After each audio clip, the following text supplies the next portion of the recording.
Let's go ahead and do our normal intro. Hi, everybody. I'm Matt. And I'm Steve. And this is Marvel Reread Club.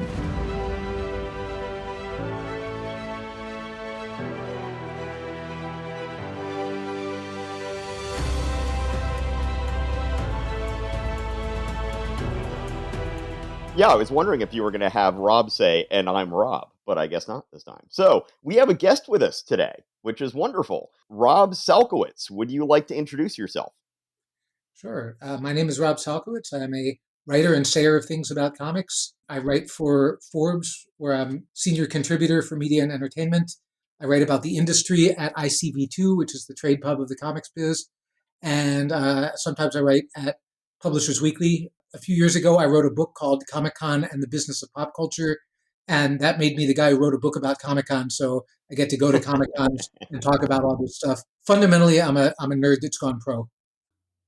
Impressive. Nice. Yes. One thing that may have come up in an earlier episode that we've done here is that when we were kids, our mom was a stockbroker and financial advisor, and she would always read Forbes, which we just always considered like the boringest magazine ever. Just like, oh, how could you stand to read that?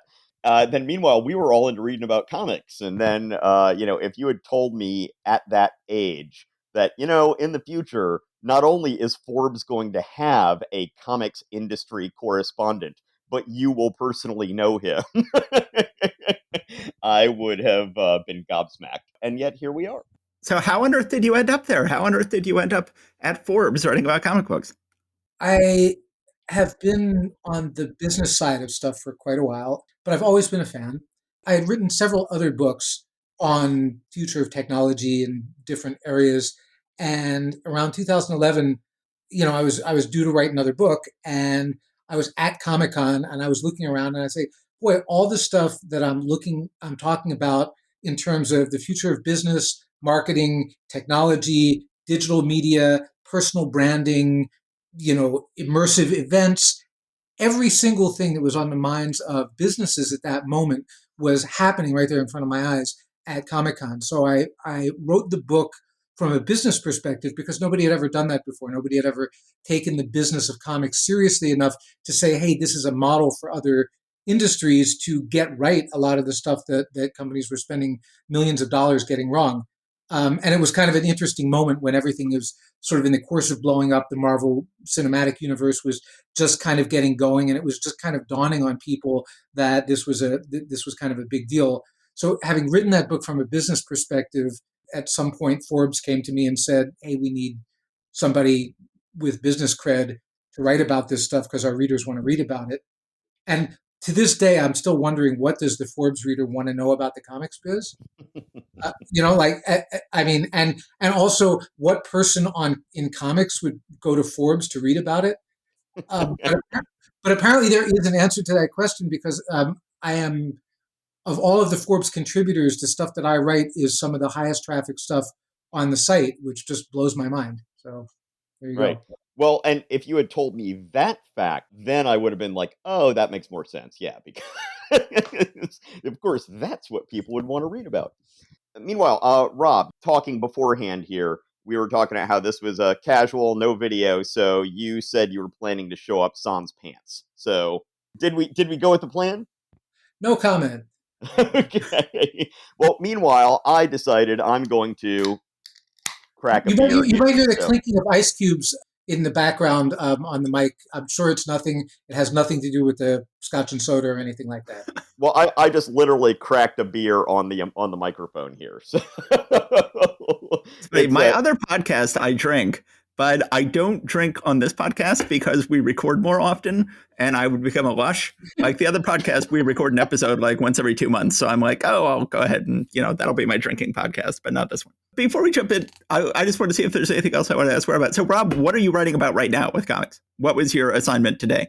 As you know, it's Black History Month coming up. DC has some announcements about reviving some of the milestone characters and oh right. doing a 30th anniversary milestone set of stuff. New books coming out, new editions collecting the older material. So if you're fans of Static and all of that stuff that was going on in the 90s, they've got a lot of new and also existing talented creators of color that are involved in that. So Cool. gonna write about that for tomorrow. Yeah, Awesome. actually, that makes me wonder if, I after being more or less out of the biz for quite a while, I got 2 sets of comps from DC recently from old work that I had done that was being compiled into trades of some sort. And one of them was a Dwayne McDuffie retrospective for his Mhm. work at DC. And now that you say that, I'm like, I got that probably in advance. I wonder if they timed that to come out right before Black Yeah, History Month. that's one of the things that I'm featuring. Of Yeah. course, Rain is much missed, and I'm hoping from the announcements recently with James Gunn and where he's taking inspiration for the new directions of the DC universe, that he is at least paying close attention to the stuff that Dwayne did for the Justice League animated series, which is Yeah. some of the best storytelling ever done in the DC universe, in my opinion. I'm finishing my Justice League rewatch right now. I just watched Supergirl join the Legion of Superheroes. I've got 3 episodes left for my epic. I did a complete DCAU rewatch, so that's taken me about 10 years, and I'm about done with it because I'm going to end with Justice League Unlimited. So it's been a long strange trip, but Dwayne McDuffie just did absolutely amazing work on that series. Yeah, For and sure. I just wanted to say that an image that I inked is one of the ones that was used on the cover of that trade that just came out. Oh, So, cool. yeah, All right. actually, I just sold that very page to a fan like 2 months earlier. So, I then emailed him and I was like, "Hey, that page you just bought from me, look where it showed up." So, yeah, very nice. Cool. So, Yes. well, that's so cool. Well, you have such a neat job, Rob. You get to live the dream. You get to write about comics that actually matter for people who are actually making things happen. It's very cool. Well, thank you so much for coming on the show. Did you read all 8 of these comics? Yes, I did. Although I could not find, for some reason, I could not find the Giant Man story in Tales to Astonish. So I Oh, only no. read Well, that. that is a shame. You missed out on so much to think. I mean, it would have just broadened your whole horizon as a human being if you could have read that story. Wait, no, that's not true. It's a really terrible story. But Yes, thank the you so much dog. for actually reading these comics. And we've never had a guest on before who actually read the whole months of comics before. So you've entered into a new level here. So that's great. Well, I feel bad because, we've got a guest who actually read all the comics tonight, and that's awesome. I'm like, but these aren't great comics. This No, was a pretty bad it month is for Marvel really, Comics. it is really weird moments in the Marvel Silver Age where it's like the thrill of the new was over. Like, so it's not like, wow, like all this cool stuff is happening. And like the really good stuff was still right around the corner, but it was not there yet. Even the stuff that I was expecting, it's like, oh, Steve Ditko Spider-Man in the middle of the run. Like, this has got to be a great one. And No. It's one of his no, weaker bottom, outings. bottom quintile for sure on that one. Like, wow. Well, yeah, let's go ahead and get started with that. This is one of Steve Ditko's weakest Spider-Man books. So we have had just constant Human Torch guest starring in Spider-Man. He guest starred in issue 8, issue 17, issue 18, issue 19. Then he took one issue off in issue 20, but now he comes roaring back with issue 21. And I am tired of him. This idea that he has so much chemistry with Spider-Man that he essentially can become a regular guest star, the regular guest star in Spider-Man's book, I'm just not buying it. I don't think they're great together. But let's go ahead and take a There look. was one good story, right, in that Strange Tales annual number 1 or 2 or whatever it was, that was a good Spider-Man Human Torch story. And because that was good, I think they were like, well, sure, let's just do that again because that was good. And no. I'll take exception to that being that good. I was not a big fan of that outing myself.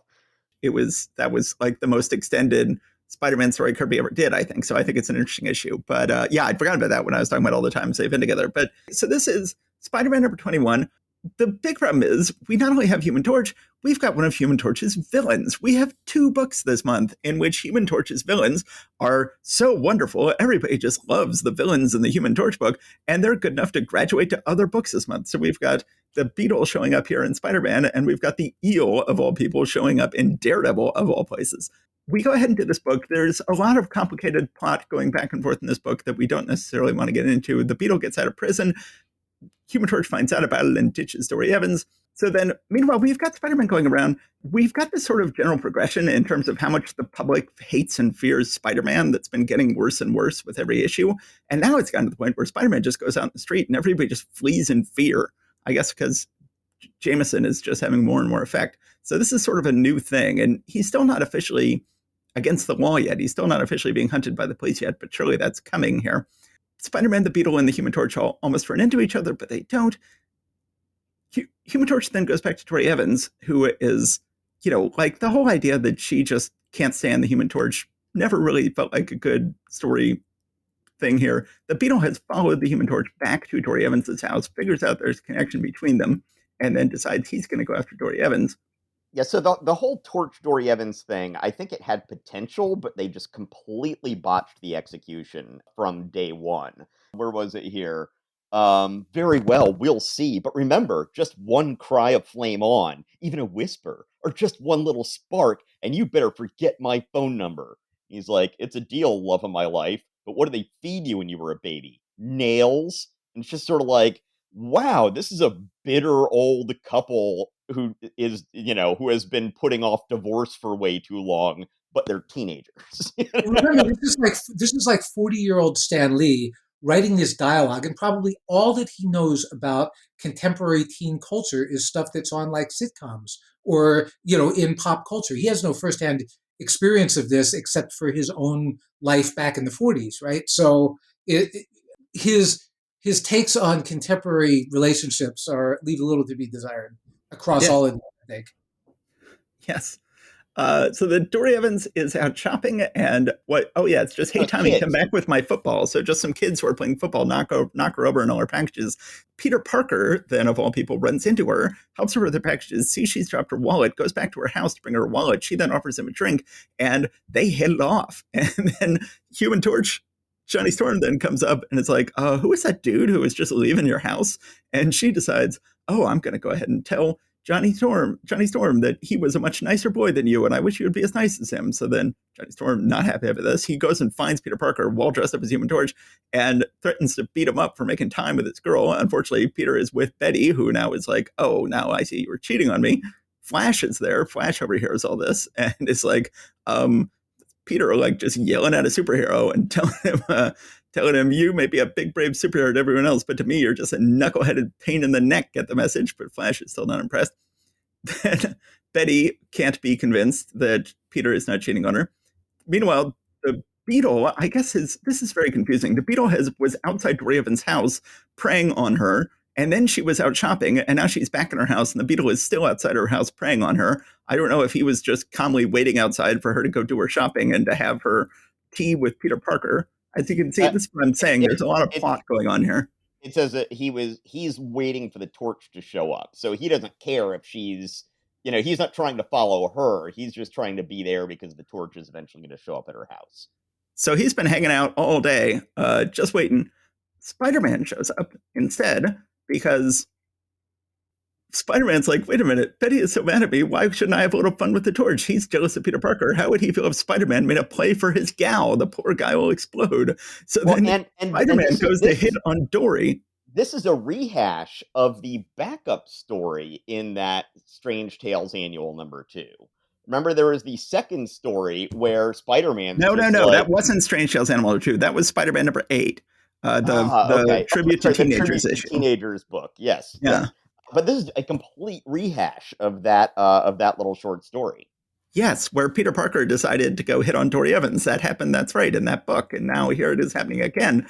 But instead, the Beetle attacks him. Beetle and Spider-Man fight for several pages. Now, it seems like, I'm like, why, if we're assuming that Ditko was doing more of the heavy lifting than Stan Lee was, and it was Ditko's idea to bring the Beetle over from Strange Tales, why on earth would he do that? The Beetle was such a lame character. I'm like, well, the one thing I would say that Steve Ditko would like about the Beetle is he's got really silly splayed fingers. And if there's one thing that Steve Ditko likes, it's really silly splayed fingers. I'm totally with you. I think that he's like, wow, that would be fun for me to draw. Let's just go ahead and... I think that Stan Lee saying to Ditko, hey, let's use that Beetle character that we used in Strange Tales, that was his input into the story. And maybe some of the subplot stuff Like that feels like that felt like a Stan Lee thing, because Ditko did not seem like he was having fun with this until we get to a couple of the action sequences at the very end. Like every part of this story seemed very kind of tight and constipated to me. Like not like this was not like the Doc Ock, story or something like that. No. It just doesn't feel like an artist's book to me. Yes, it does not. So then Dory calls up Johnny and says, "Oh my God, you've got to come quick. The Beetle's beating up Spider-Man." Johnny doesn't believe her and just hangs up on her. And then super healthy relationship. The Beetle Spider-Man battle goes inside Dory's house, then goes outside the house, and I guess Beetle flies off with Dory, and Spider-Man's chasing after her. Johnny finally goes over to Dory's house and sees it's in a shambles, and is like, "Oh crap!" I think she was telling the truth. Human Torch then ends up fighting with Spider-Man. J. Jonah Jameson is looking for Peter, and Betty tries calling Peter and finds out. Aunt May says, "I thought he was with you," and that only confirms to her that Peter is cheating on her. Spider-Man, Human Torch, Dory, and Beetle all end up in a big abandoned building. They have a big fight. Yeah, I see what you're saying, Rob, but he seems to be having more fun here. Yes. Ditko loves people interacting with buildings in various ways, and this abandoned building is seemingly making Ditko sort of come alive a little bit. Spider-Man eventually ends up webbing up the Beetle and leaving Dory and Johnny, and Spider-Man just feels awful. He has a whole panel where he thinks about all the various people in his life, all of whom hate his guts. Oh, of course, he's envying Johnny and Dory, which is like, dude, don't envy Johnny and Dory. They are a nightmare. But Spider-Man eventually says, "If only I could reveal my secret identity, if I could let people realize who I am, but I just don't dare." And then he looks the mopiest he's ever moped on the final panel, standing on top of a smokestack. And that is the end of the issue. So, a pretty lame issue. But what can you say to change my mind about this issue, Rob? What can you say in defense of this issue? Totally lame issue. And the terrible thing is like, what is it, like 37, 38 issues in the Ditko run. And many of them are stone cold classics. And in fact, there's like one coming up an issue or two later with the Green Goblin, where the plot really thickens. They get rid of a lot of the bad ideas and they move forward with the good ideas. But this was not it. And I think this is a theme that we're going to come across with several of these books. This one just feels like they're treading water. This is not their best idea. Ditko himself might have been spread a little thin because he did that great Hulk story, which I didn't realize that was on our reading list as well. In addition to Doctor Strange. And I think there's one too many books on his list this month, and we're not getting the best of him. And Stan was really phoning it in. Some of these plot lines carry over to some of these other stories. Like, good that they're bringing all the plot lines together, but bad that there are these plot lines that, they're universe building with bad atoms. Yes. Yeah. Well, that's one of the things we like to talk about here, is just about how there really were a lot of misfires in early Marvel comics. I've been saying on this podcast that it's my thesis that for the most part, the second issue of most Silver Age Marvel Comics characters was pretty bad. Right? It's like they have a great idea out of the gate and they're like, okay, we need another issue. And they just got to scramble for that one before they really find their footing. So a few things that I observed about this issue. Dory, when she's trying to make Johnny jealous about Peter Parker, says his name is Peter Parker, Johnny. He's a student at Midtown High, and he's just the nicest boy. He's interested in politics, science, and current events. I'm like, politics? I haven't really, obviously, Ditko was getting deeper and deeper into politics these days. And maybe that's what Stan Lee was working from there. The other thing is, it is confirmed here that Spider-Man does indeed have asbestos in his web fluid. At one point he says, "Heads up, Torchy, you're not the only Bush League pitcher around here. Here's an asbestos web ball to chew on for a while." So he's swinging around town. They have very much established that all of his webs basically evaporate into the air within an hour. And we have now confirmed that they have asbestos in them. So I once again will admit that J. Jonah Jameson was right all along. He is either a threat or a menace. One or the other.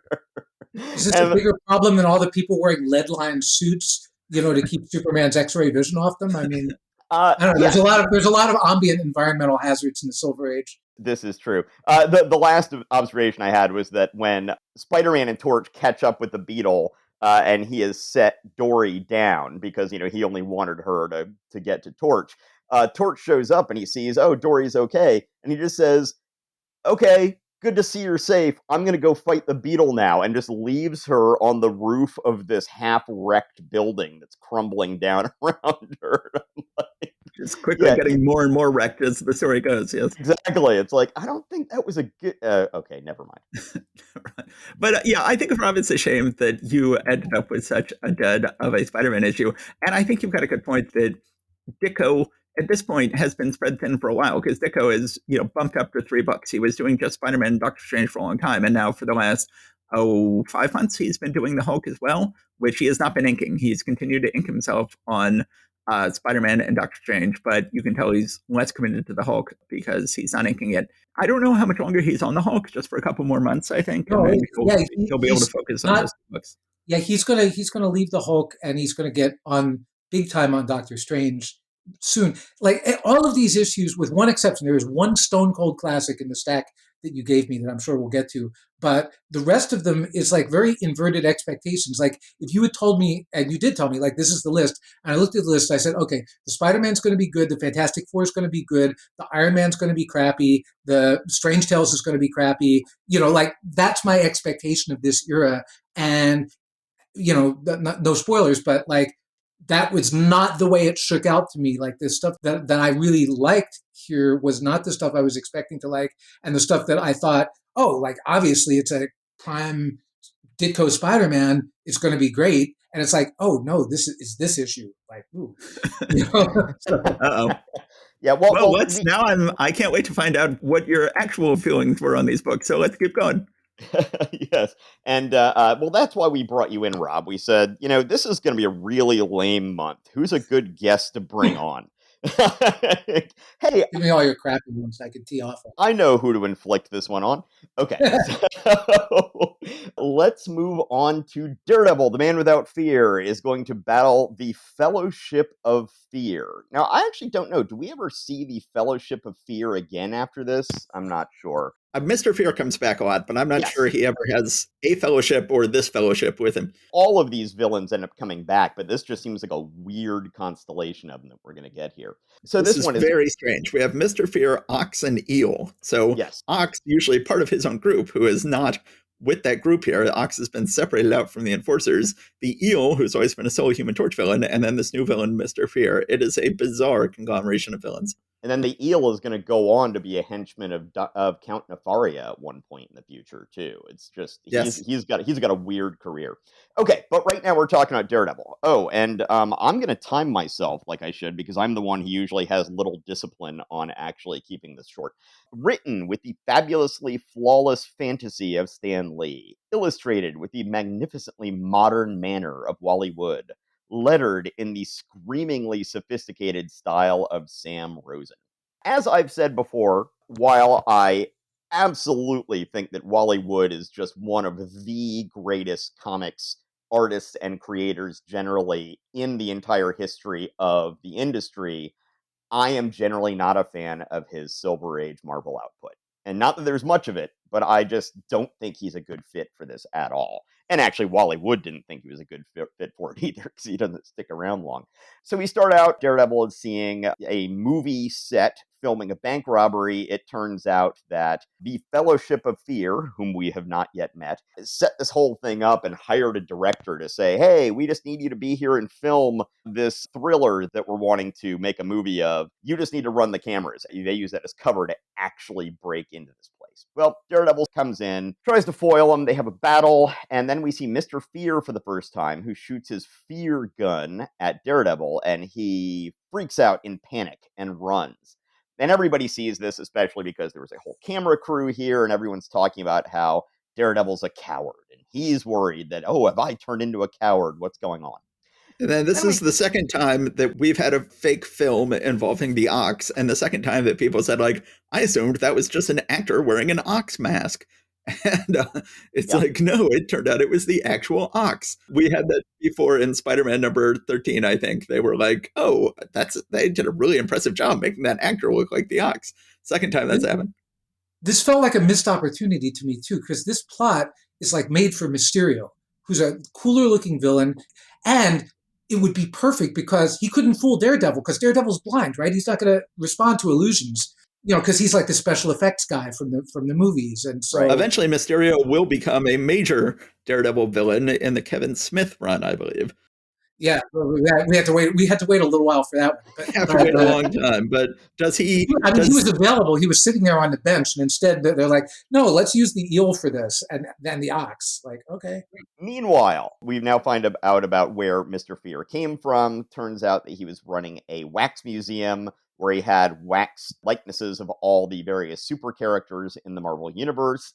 I seem to remember this having been done once, I think. Maybe I'm thinking of a later Daredevil story that I think apes this one. This guy was upset that no one was coming to see his wax museum and he was going to go out of business. So he went into chemistry and was trying to figure out how to turn his wax figures to life in order to menace the city or whatever. But he accidentally creates a fear fluid that can then be vaporized and turned into fear gas.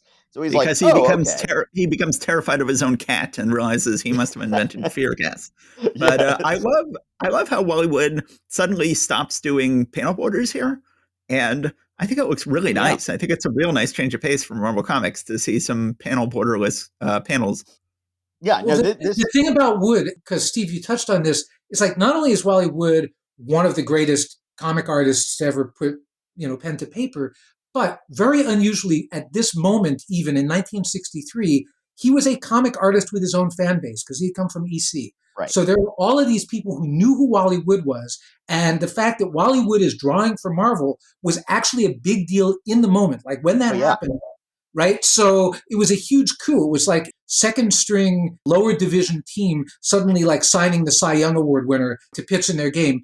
And what do they put him on? Like Daredevil, which is the runt of the litter of the Marvel Silver Age for a very, very long time. And also then they stick him with this story where every single panel is crowded with text. I mean, like Stan Lee, not super self-restrained in the amount of words he puts on the page, but here he seemed to be going overboard. And, Wally Wood drew for EC, so he knows how to draw around a lot of words. But I felt like there was never any room for him to do anything interesting or special with the art here. And it's just like a huge waste. You get this guy that is like, hey, fans, it's Wally Wood drawing this terrible book. So maybe you should read it for the art. And then you don't let the art do anything good for the story except to illustrate this kind of he could even make the weak plot interesting if you let him have enough space on the page to do it. And all of this is like these tiny panels crowded with words and like no room for Wally Wood to do any of his magic. And again, the next couple of issues that would get better. This is the last hurrah for Old Yellow, I think. And next issue is the red suit, and we're getting more Wally Wood. But so let me push back on one thing you were saying there. To have a spoiler alert for everybody out there in podcast land, Wally Wood's going to end up leaving in just a few months and is going to make no secret of the fact that he considered the so-called Marvel method to be essentially a scam on the artists, where Stan Lee was just getting the artists to do all the writing and not pay them or credit them for it. And there have been many people who have argued that over the years, and that's neither here nor there at the moment from what I'm saying. But my point about that is I believe that based on Wally Wood's own descriptions of what he got at Marvel, I think that the pacing of this whole issue and the way the panels are laid out was all him. That Stan Lee did seem to layer on way too much dialogue after the fact. But in terms of how the panels are spaced out and everything, I would be hard pressed to believe that wasn't 100% Wood. No. Maybe so, but I don't think that he was intending for his panels to be covered up by that much text. True. Yeah. I will grant you that. All right. So it probably broke the flow and broke the like he's a very design oriented artist, right? And he's all about like spotting the blacks and moving your eye around the page. He's like such a master at that. And none of those strengths come through on this particular job. And if I was like a like an old EC guy, and I was like 18 years old, and I was somebody's big brother, and I was old enough to remember when comics were good, and Wally Wood was drawing horror stories, and it's like, okay, I'll read this thing that my 8-year-old brother brought home because it's Wally Wood, and it's like, oh wow, that's not that good. Yeah. Indeed, it's not. Okay, so I'm going to restart my timer here. I stopped it for a while Sorry. there. No, we're supposed to all kibitz here, but what are you going to do? Mr. Fear then is looking at his wax museum of all these Marvel Comics villains, and is trying to figure out who would be the best people to get for his gang.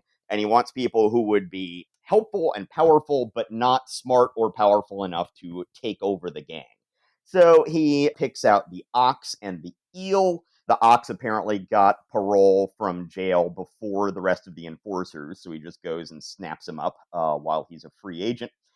Oh, and I do have to say, I love Wally Wood's design for Mr. Fear's mask. I Yes. have found that, Wally Wood's design of supervillains' costumes can vary in terms of how well they turn out, but this is really, really nice. Yeah, So, even the Matador last issue was a Twinsonite villain, but he looked kind of cool. yeah, And yeah, yeah. I really like the way Mr. Fear looks here. He's got a really nice, creepy mask. I like him a lot.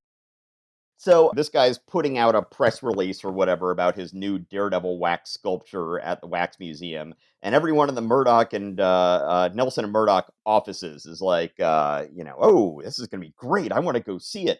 And so Matt comes along, I guess just because they don't want to leave him out of this activity. It's like, ooh, Matt, I got to tell you, he looks really a lot like Daredevil. As a matter of fact, now that I'm looking at you, both Matt and Foggy realize that the Ox is there. They both recognize that he's around. And so both of them end up coming back after hours. Matt, obviously, as Daredevil, Foggy as Foggy. So they both show up. Daredevil is getting beat up by the bad guys. Then, meanwhile, Foggy shows up to do what he's going to do and ends up essentially getting taken control of and getting beaten up. Daredevil then runs him to a hospital. So he has got to drop him off at the hospital, go home, change into his civilian identity, and come back. So when they called Karen in to be by Foggy's side, she comes into the hospital wearing a very smart sort of skirt suit that she's got with her clutch and looking very put together. And she says, "How did it happen? How serious is it?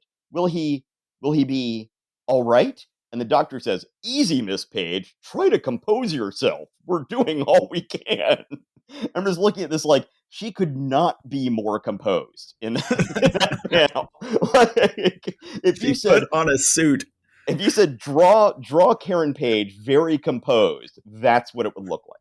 Anyway, so the Fellowship of Fear then all dress up as orderlies to come in and try to take Foggy out of his hospital room, but then they end up finding Karen there, and so Daredevil feels he has to come in to break everything up. At one point, there's a very funny sequence where Daredevil grabs the eel. Of course, they're all out of costume. They're dressed up as orderlies. Daredevil grabs the eel by his ankles and uses him as a bat to hit the other two members of the Fellowship of Fear. Of course, he ends up turning off the lights to even up the odds, takes care of the bad guys while the lights are off. But they all get away.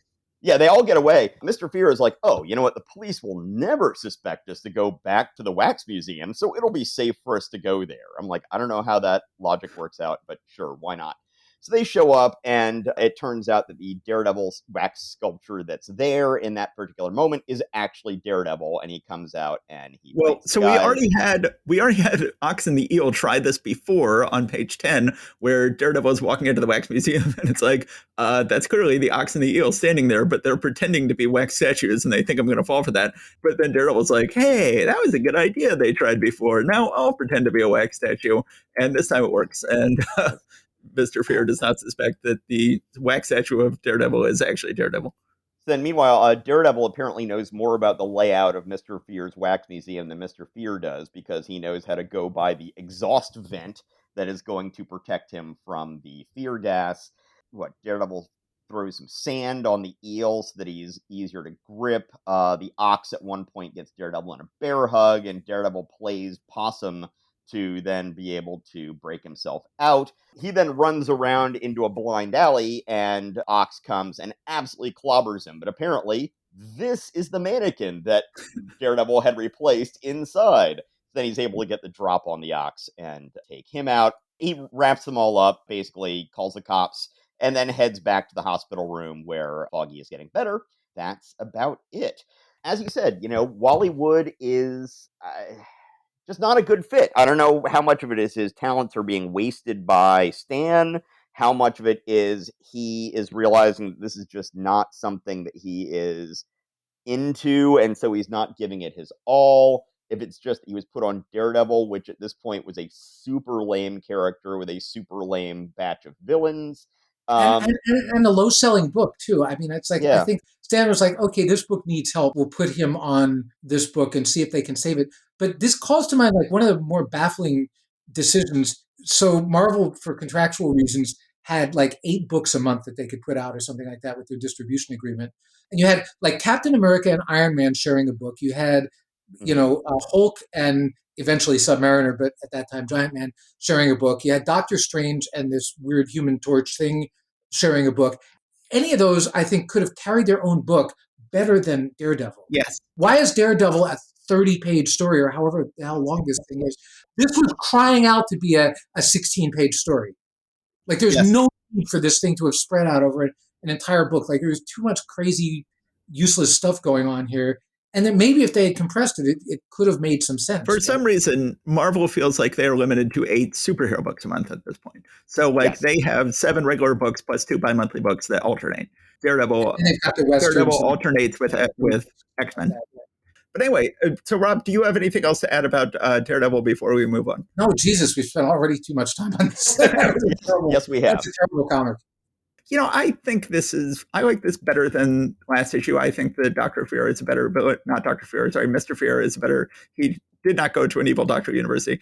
He makes a better villain than the Matador, but just slightly, and he will have more legs than the Matador. He will come back many times over the years in various forms, although for some reason he's one of these villains that always has a different secret identity. The costume keeps getting passed on from person to person, but definitely bringing the ox and the eel in it. Nobody ever needs to see the eel outside of Human Torch. Nobody needs to see the eel inside Human Torch, but we certainly don't need to see the eel outside Human Torch.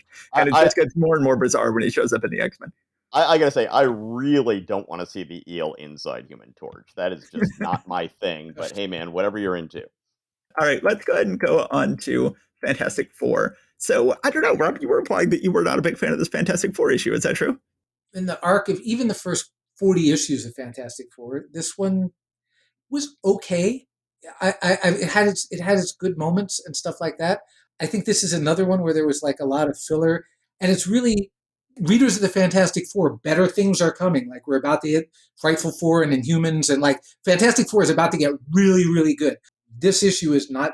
Even if you had done the next month, I think that we're going to meet Medusa the next month. So we're going to have the beginning of the introduction of the Inhumans. That would have given us more to talk about. You realize next issue of Daredevil is not only the beginning of the red costume, but the great Namor story.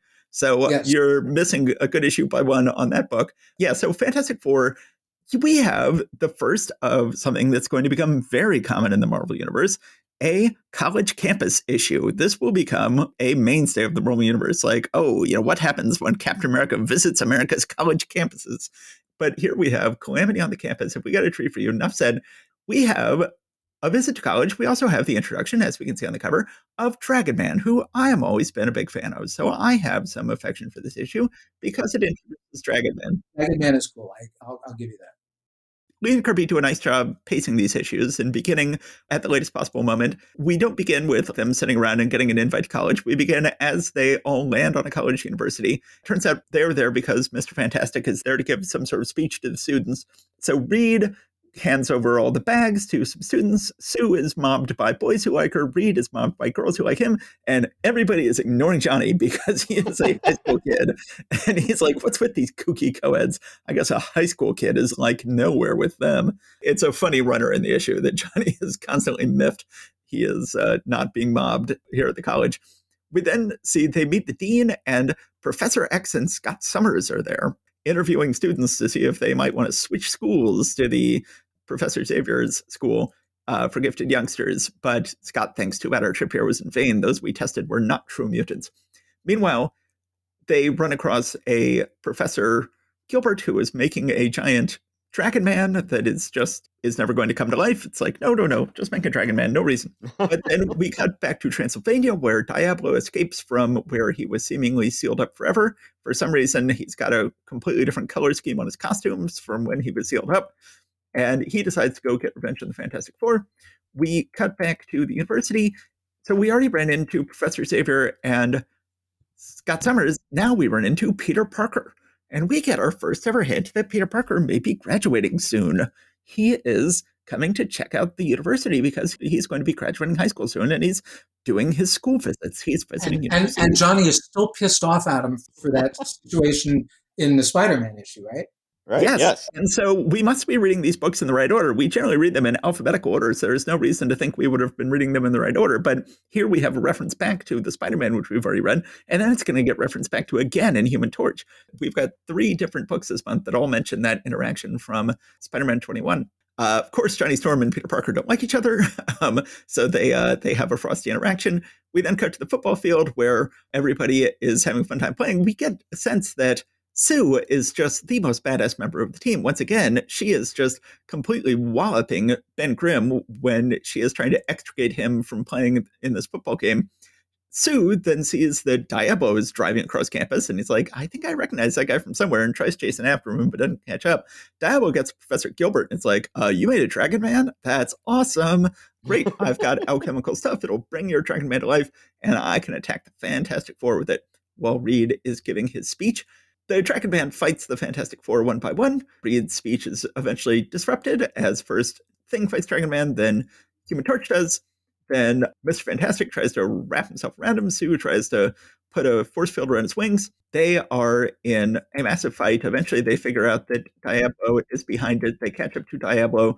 Diablo turns a lake into ice and is skating out on the ice. Dragon Man, I guess, is freed from his slavery to Diablo and attacks Diablo. So they're like, Dragon Man saved us. And Dragon Man then tries to pounce on Diablo, breaks the ice. They both go down into the frozen lake, and then they're never seen again, or at least not seen again in this issue. They don't come back up. And then Professor Gilbert says, I'm going to stand by this lake and keep the vigil, for it is I who created him. And should he ever appear again, I will destroy him. And so he's going to stand and watch the lake for the next several years to make sure that Diablo and Dragon Man don't come out. Then everybody decides to leave the university, but Ben and Johnny are like, where's Reed and Sue? And they're like, oh, I think they're at the Lover's Lane. So we go to Lover's Lane, where they've somehow twisted a gnarled tree into the shape of a heart, which I guess is romantic, but it looks kind of freaky. And we get a huge stepping stone here. Reed says to Sue, according to tradition, any couple who hold hands and kiss while standing before the tree will marry within a year. She says, I've been waiting for you to take my hand. It says, Sue, my dearest, you mean you feel about me the way I feel about you? I've always felt that way, Reed. Perhaps I never fully realized it till now, but it's always been you. So are they engaged or not? Does that mean they're engaged? It might be one of those things where, like, they're engaged to be engaged. That's as close as Reed gets to like romance. So I took that as a proposal. I don't know, and you're right. That does move the plot forward. And I have to say, in terms of my own view of this, it was like this one is not the best Fantastic Four story, but there's a floor on these stories that because Kirby and Lee were so good at this title that even the lesser ones have a lot going for them. And this one, had its moments. That stuff with Dragon Man with Sue is really interesting. I guess what pushed my buttons on this one was 2 things that they're kind of extrinsic to the story. One is that there is this constant way that Kirby portrays Sue as a very heroic character, and the dialogue and narration that Stan adds on top of it completely undermines and diminishes her heroic role in the story. Yes. And like this is a constant thing throughout this run of Fantastic Four until we get to like the 50s, 60s, 70s ones where she starts to become a little bit more of a full character. And it's just super annoying. And so every time I see that, I'm like, like Jack was trying to tell you, like, make her a good character. Like, that would be good. And Stan is like, no, girls are stupid. Like, boys don't want to read about strong girls. And it's like, no, you idiot. But anyway, the verdict of history is spoken on that one.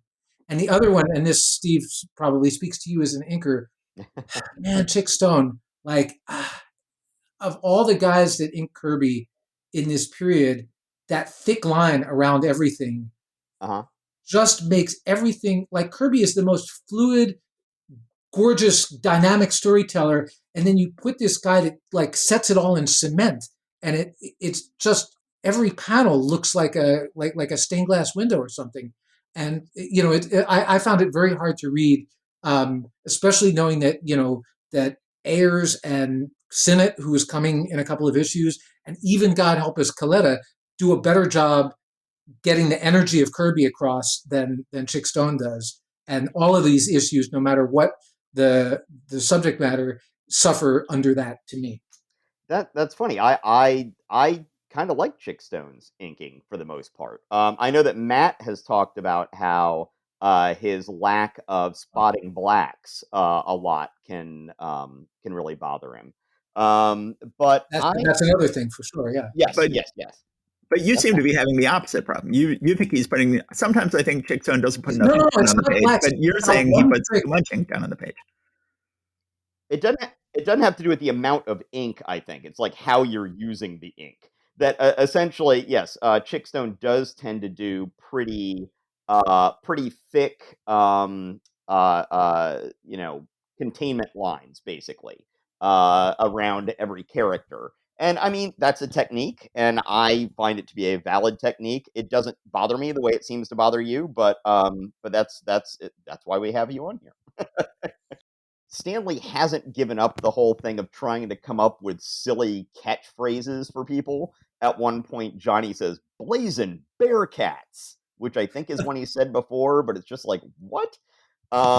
And then when Dragon Man is broken from Diablo's control by Sue's beauty and kindness, like King Kong, she says everything that lives is responsive to kindness and sympathy. Remember the wolves who cared for Romulus and Remus? Remember King Kong's gentleness towards a helpless girl? And it's like, those are both fiction. What? But I love finding slang that I've never heard of before. The Thing at one point says, "We'll find him. You can't hide a gink like Dragon Man in your vest pocket. Gink." And I did look that up. Apparently, something called a gink hotel was essentially a home for homeless men that was being set up by homeless people. It was essentially mutual aid among the unhoused during you know uh, earlier times. So that's the only thing I could find out for where gink would have come from.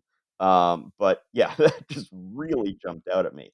The last two things I've got here, Thing at one point is saying they might have been swept to safety in one of them subterranean underground caves. I don't know. I found that good. It sounds like I'm the only one. As the Fantastic Four is leaving, somebody says, "We haven't had so much excitement here since we invited Jane Mansfield to lecture on philosophy." Which, yeah, once again. I thought they were.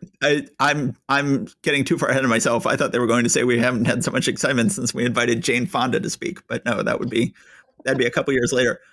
Yes. Yeah, but let me just back up what you were saying before, Rob, that, it really annoys me when she's like, oh, Sue is the only one who notices that Diablo is coming on campus. That's good. And then she follows him while invisible. But then Stan writes that as, why does my women's intuition make me shudder at the sight of him? Like, did you have to, like, if you've got a Right. woman who's noticing something that nobody else notices, that's good. And then don't ruin it by saying that, oh, it's because of, her woman's intuition. Yeah, and it's like a constant thing throughout this. I mean, Sue is like the pinnacle of women's lib compared to Jan in Giant Man. Never, but writing strong women characters, not Stan's forte. Yeah. Yes. I think it's fair to say. Yeah. Yeah, and Jan can come and go with that. Jan has her moments, but yeah, there's a lot a lot of problems in there. Um, we will not have any of those moments this month, if I'm not mistaken. No, she does not coat herself in glory this month.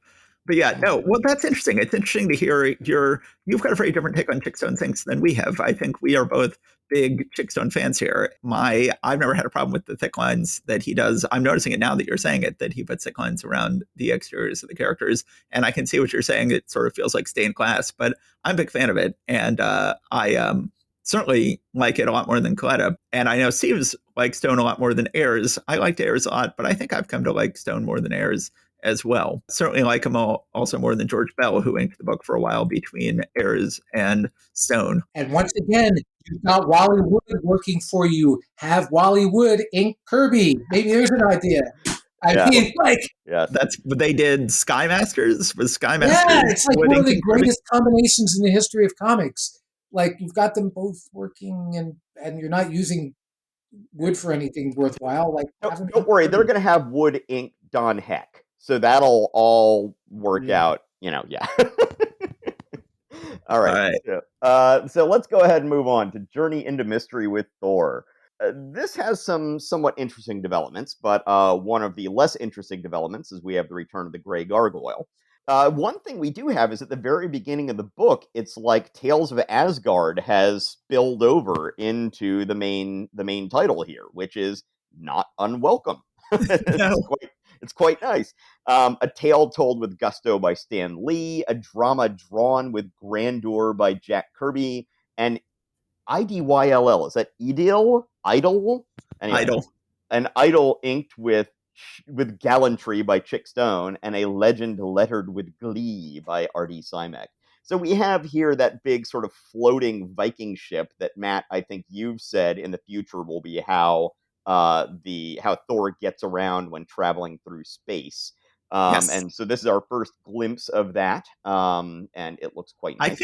I think we've had a brief glimpse of it before in Tales of Asgard, but this is one of the all-time great Thor splash pages. This splash page of Thor and Odin and the Asgardians all riding this flying Viking ship over mountains is just gorgeous. I just absolutely love it. And I think. And by the way, Stone brought his A game on this one. This is a nice looking art story, start to finish. Okay, so here's one thing I was going to say is that the inking on this ship, on the ship itself, looks really light. There are no blacks spotted on that thing, pretty much almost at all. Very little variation in line weight anywhere there. I mean, for as fantastic as this image looks, that side of the ship that is closest to us, it's really unclear what the contours of that are, like where the angles are with that. So Chickstone had some challenges in terms of exactly how to handle some of those details, but he could have added some more blacks in there, in my mind. I think you're being pretty nitpicky. I sometimes complain about the sound, but I think this is one of the most gorgeous pages I've ever seen, and I have no complaints. Fair. Yeah, many of the other stories this month were waiting for these titles to get good. This is the moment where Thor gets good, because Thor had been really crummy. As soon as Kirby left, all those intermediary stories and like Journey into Mysteries, like in the 90s and early hundreds, were awful. Oh my God, they were terrible. Why would they even bother with Thor if this is what they're going to do with them? Then all of a sudden, this is the issue where it's like, now we see the glorious future ahead for Thor as the Asgardian deity that he's supposed to be. And from here, it's all blue sky for the next 50 issues. In terms of penciling and scripting, not in terms of inking, because we're about to have Stone leave the book, and Coletta is already on the back of the book, and Coletta's about to take over the front half of the book. Yeah, I think Coletta's only decent work in his entire career was doing those Thor. Some of those look okay. I can't stand it. I know I'm in the minority on that one. You're not the only person I've heard say that. Some people have said, like, oh no, I can't stand Coletta, except just sort of Thor is Kirby and Coletta to me. So that's a thing. I've heard people say that. That's not my I mean, as soon as Bill Everett shows up, then you're like, why wasn't Bill Everett inking Kirby? I know. Oh, that's the greatest relief in the history of comics, is when Bill Everett takes over inking those 6 issues of Kirby Thor and does it so much better than Coletta was doing. True. But in any case, the Thor gets good with this issue, no doubt about it. Like, this is the start of good Thor. We have some fantastic battle scenes in the first couple of pages. They're having a battle against, I think, Jotunheim or something like that. Anyway, one way or the other, they're having a battle against somebody. Odin says, time for you to go ahead and start taking up your princely duties here in Asgard. You've shown how worthy you are. Come and, essentially start taking over, start coming in to eventually take over and rule by my side.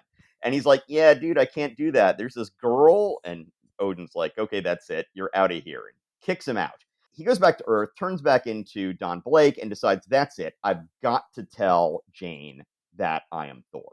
And Jane is really showing a lot more affection for him than she sometimes does. They've gone back and forth on how much she is into him, but this time it's very, very much she is in love with him. Meanwhile, we find out the Grey Gargoyle has just been accidentally unearthed from the riverbed in which he had been lodged. We get a brief recap of his origin. Then we go back to Asgard, and Odin is throwing a fit, like just literally throwing things everywhere with how angry he is at Thor. And Loki comes in, ingratiates himself to Odin. Odin, meanwhile, says, okay, you know what? If he doesn't want to be the Prince of Asgard, then you know what? He can't have the power of Thor anymore. So be it. He just does this right as Don tries to prove to Jane that he is actually Thor by stamping his stick on the ground. And it doesn't work. So he's like, oh no, I'm in trouble with Odin. Meanwhile, the Grey Gargoyle comes in because last time he had tussled with Thor, Don Blake had been involved somehow. So he's like, oh, I'll go to Don Blake and ask him how to find Thor. So at this point, he's running from him. There's one silly moment when Don and Jane are going down in an elevator. The Grey Gargoyle rips open the elevator door and says, by merely touching the elevator cables, I make them hard enough to support my own ponderous weight. So he's turning the elevator cables to stone, saying that that's actually going to make them stronger. Which, I have to say, since I was a physics minor in college, stone is very, very strong under compression, but really weak under tension. You're now putting it under tension. You should have left them steel. Anyway, in Asgard, a bunch of warriors are all saying, look, we've got to go to Thor and help him out in some way. Balder is the one who has chosen to do so, but then Loki is like, look, I'm second in command now at this point. My word is law. I'm telling you, you can't go. We're like, okay. But then one guy had apparently already slipped off and wasn't told. So he heads to Earth. So meanwhile, we've still got Grey Gargoyle running rampant in the city. Another sort of silly thing here is he says, ha, you had forgotten that my stone wings give me the power of limited flight. And that's not wings. I mean, that's a cape. That's clearly a cape. It's not wings. And with this or with the beetle, where you've got something like stone wings or steel wings, it's always like, dude, just material science. Like, come on, look into it. Whoever this anonymous Asgardian warrior is who is able to escape Asgard comes and hits Grey Gargoyle with an arrow to distract him. They say he's Honir the Hunter, Honir, Honir the Okay, Hunter. so I guess not anonymous, but unknown, let's put it that way. So then we see Don and Jane drive off in a convertible sports car. And again, I'm like, is this Don's car? Is it, where does he keep it? Why have we never seen it before? The only time we've ever seen him with a car before, it was a Rolls Royce that was in one of the very early issues. And just like, Hey man, what? successful surgeons, they have a big car Yeah, he's a collection. doctor. He can afford a nice car. We also have a billboard that says join the MMM, and supposedly it's going to be S at the end of it. So join the Merry Marvel Marching Society that is seen in the background at one point. So then Honir is able to grab Don's wrist and say, okay, look, I can give you 30 seconds of Thor's power. Make it count. He turns into Thor, fights the Grey Gargoyle. There's a pretty neat fight scenes. Eventually, Thor essentially melts the Grey Gargoyle's stone so that he's all fused together. It seems a little bit like, that's pretty serious. And in the end, Odin realizes that I can't quit you, Thor. He relents in what he's been doing, but then Don ends up not telling Jane, yes, here, I can actually prove it to you now. So she thinks he was just going mad for a moment. I mean, I guess he sort of thinks like, though I am Don Blake once more, my power has been restored to me. I can feel it surging through my engine again. How can I again give up so precious gift, even in the name of love? So he realizes like, I don't want to lose being Thor. So I'm just going to tell Jane, yep, I went crazy and said I was Thor. That wasn't true. And she's like, I knew it. I knew you were crazy. I knew you weren't Thor. And they're like, okay, good. Everything is copacetic now. We're talking about where Stan Lee can screw up stuff that Jack Kirby has put out there. It works the other way as well, that Jack Kirby often will have all sorts of weird plot holes in what he's done, and Stan Lee has to excuse it. One thing that Kirby is just habitual about with that is having Don Blake turn to Thor clearly in front of everybody. And Stan Lee is having to go through verbal fits to try and explain what's going on. So on page 13, it says, still hidden by the concealing wall, he who is Don Blake unhesitatingly strikes his cane upon the pavement. We have not seen a concealing wall. We have not even been told about him falling behind a wall.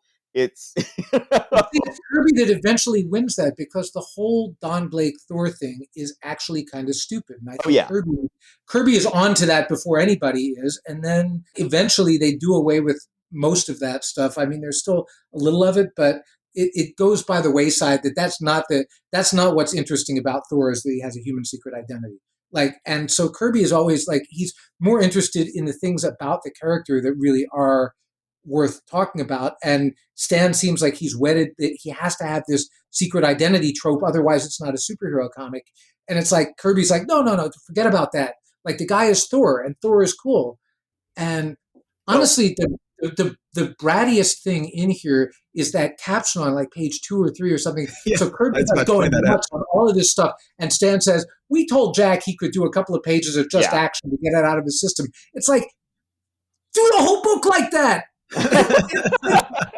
Really get it out of his system. Like, that's what we're here for. Do that. Right.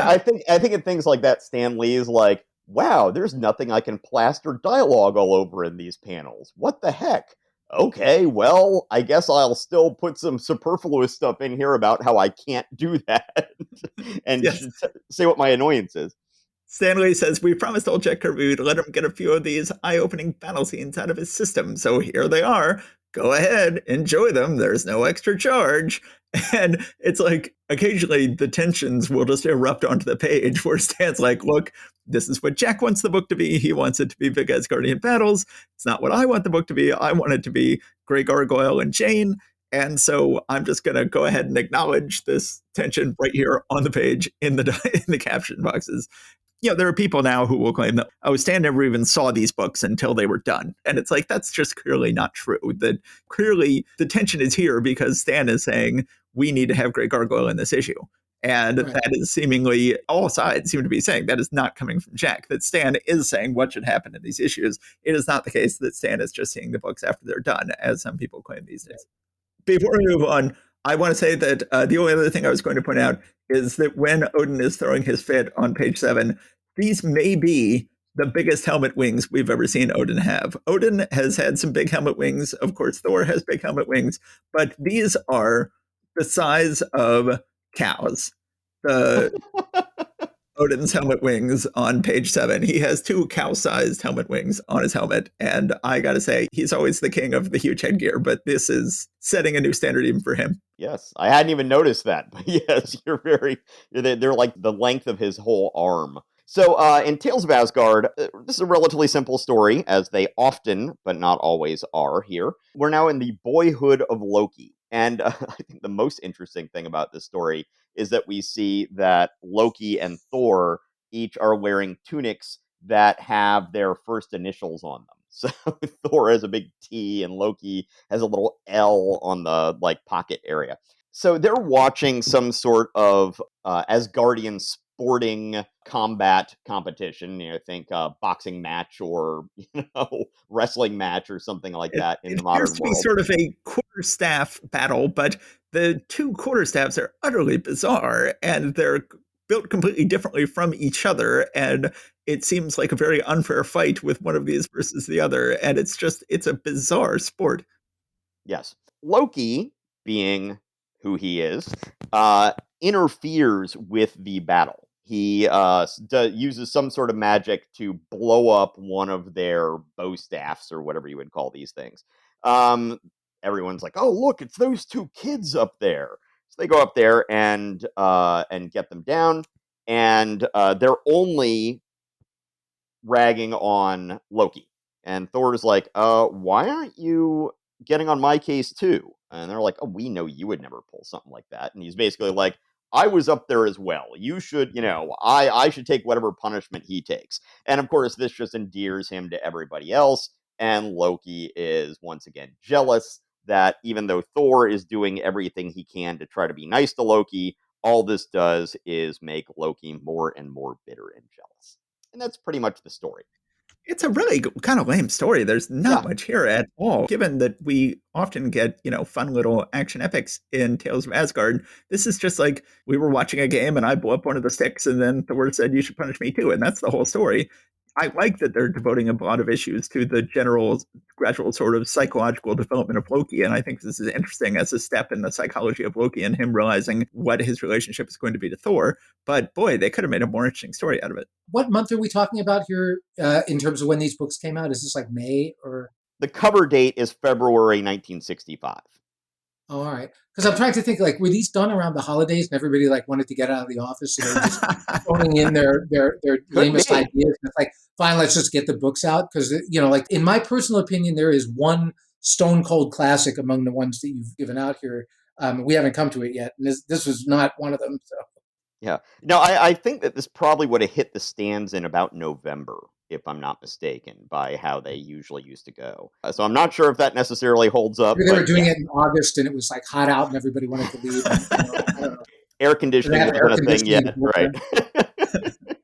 Yeah, well, the Tales of Asgards have been hit and miss. You've got some really fantastic stuff that you get in them. And then you sometimes have these little stories where it's like, you really could have done more with this. I will also point out that on the very last page of Tales of Asgard, the first panel, I imagine that originally had backgrounds in it before Vince Coletta inked it, and there is nary a background in that panel.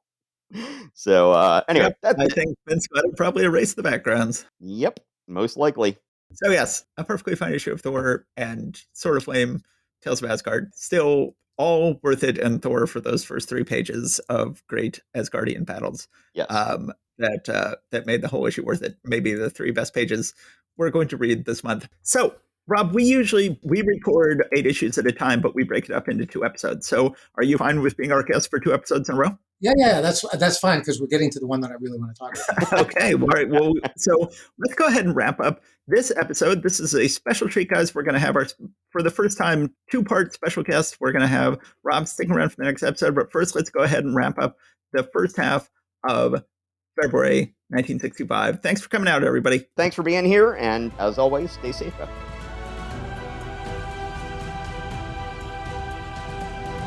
Thanks for listening to Marvel Reread Club. Please subscribe to us wherever you get your podcasts. Your reviews and ratings are a great help and always appreciated. We love hearing from you. Go to marvelrereadclub.com to find notes and join the discussion about this episode. We're also on Facebook and Instagram.